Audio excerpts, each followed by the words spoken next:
कि बिहार में पिछले कई वर्षों से लोग इन लोगों को देख चुके हैं, परख चुके हैं, लेकिन राजनीतिक विकल्प न होने की वजह से लालू जी के डर से भाजपा नीतीश और भाजपा के डर से लालू जी को वोट देने की एक परिपाटी बन गई है।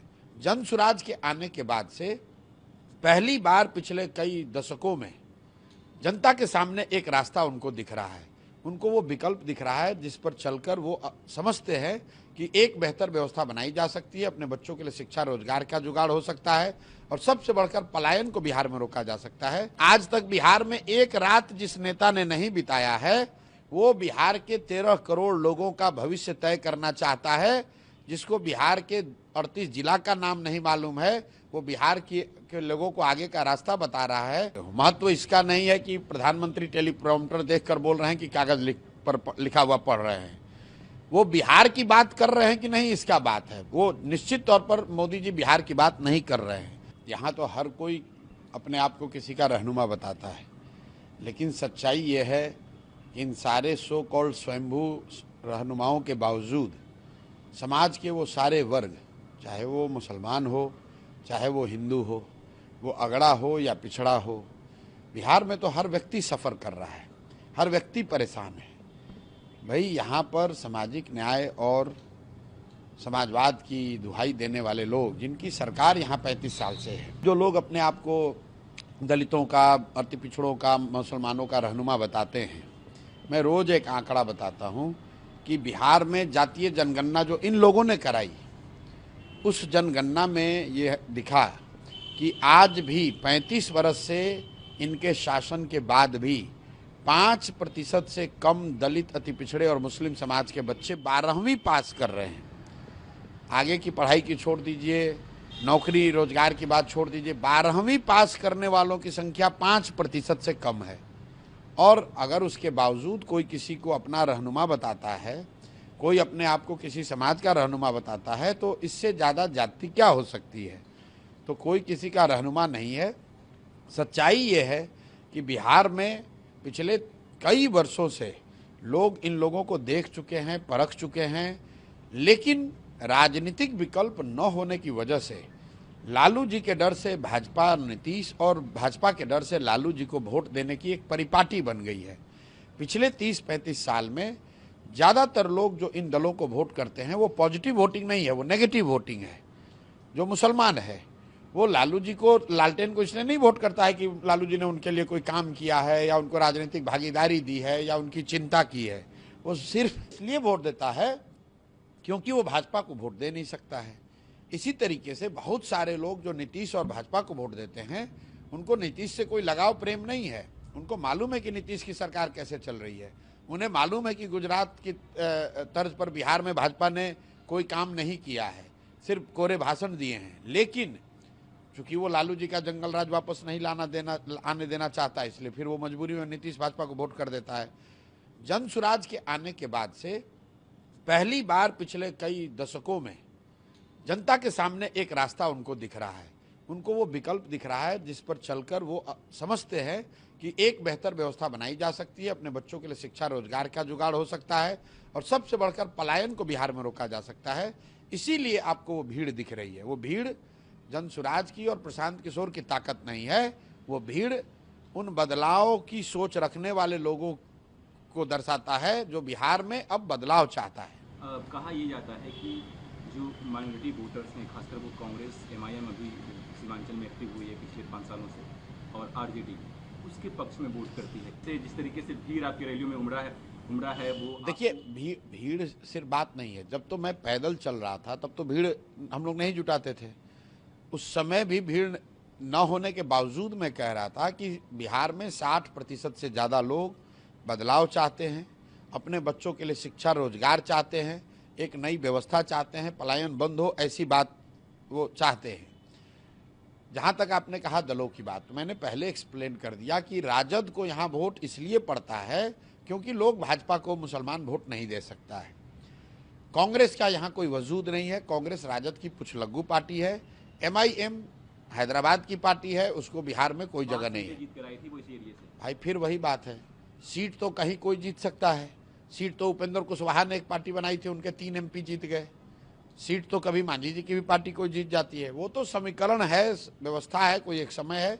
एमआईएम राज्य के स्तर पर समाज के लिए या मुसलमानों के लिए कुछ कर सकने की स्थिति में ऐसी बात नहीं है। 5 जीते 4 फिर भाग के राजद में शामिल हो गए। इन दलों का कोई अस्तित्व नहीं है।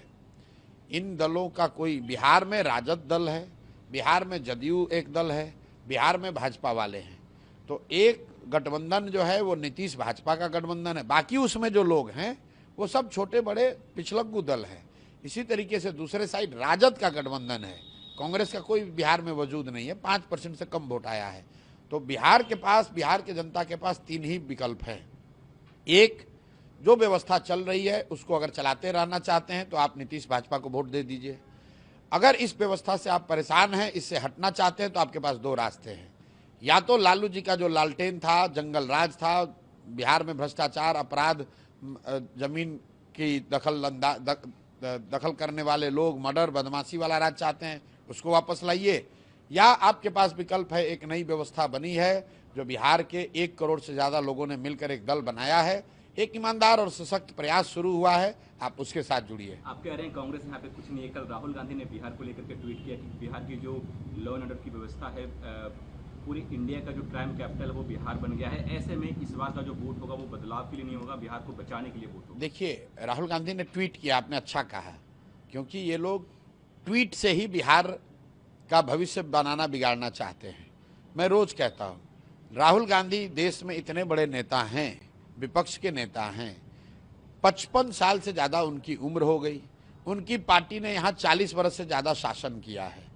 कांग्रेस के राज में भी बिहार देश का सबसे गरीब और पिछड़ा राज्य बना, और 55 साल के अपने उम्र होने के बाद भी, करीब 25-30 साल से राजनीति में सक्रिय होने के बाद भी, राहुल गांधी ने आज तक बिहार में चुनाव के बाहर एक रात नहीं बिताया है।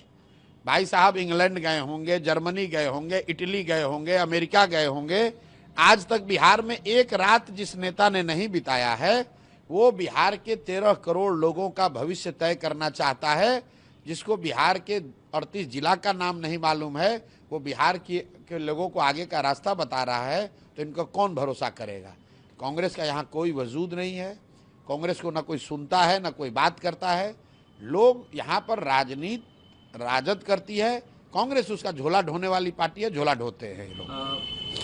तेजस्वी यादव ने पीएम मोदी पे अटैक किया है कि पीएम मोदी टेलीप्रॉम्प्टर से बात करते हैं, उनको बिहार के मुद्दे पे बात करनी चाहिए, क्योंकि यहाँ का जो सीएम जो है वो रिमोट कंट्रोल से है, कहीं ना कहीं पीएम मोदी हस्तक्षेप। देखिए, ऐसा है कि टेलीप्रॉम्प्टर से बात करते हो या कागज पर लिखा हुआ पढ़ते हो, महत्व इसका नहीं है कि प्रधानमंत्री टेलीप्रॉम्प्टर देखकर बोल रहे हैं कि कागज पर लिखा हुआ पढ़ रहे हैं। वो बिहार की बात कर रहे हैं कि नहीं, इसका बात है। वो निश्चित तौर पर मोदी जी बिहार की बात नहीं कर रहे हैं। बिहार में शिक्षा कैसे सुधरेगी ये नहीं बता रहे हैं। बिहार से पलायन कैसे खत्म होगा, आज तक उस पर नहीं कुछ बात कही। बिहार में बाढ़ की समस्या कैसे खत्म हुई, उस पर कोई पहल, कोई प्रयास नहीं किया। अगर टेलीप्रॉम्प्टर से देखकर ही मोदी जी बता दें कि भाई बिहार में कब बाढ़ की समस्या से निजात मिलेगा, अगर मोदी जी बता दें टेलीप्रॉम्प्टर से देखकर ही कि भाई शुगर मिल कब चालू होगा, तो हम लोग को कोई शिकायत नहीं है। रह गई बात तेजस्वी यादव की, तो तेजस्वी यादव ही भी तो रोज कागज पर लिखा हुआ ही पढ़ रहे हैं। अरे भाई, तुम कागज पर लिखा हुआ नहीं पढ़ोगे तो मुरेठा बांधोगे, लोगों को समाज में गाली गलौज की बात करोगे, आप भी कुछ नहीं कह सकते हैं।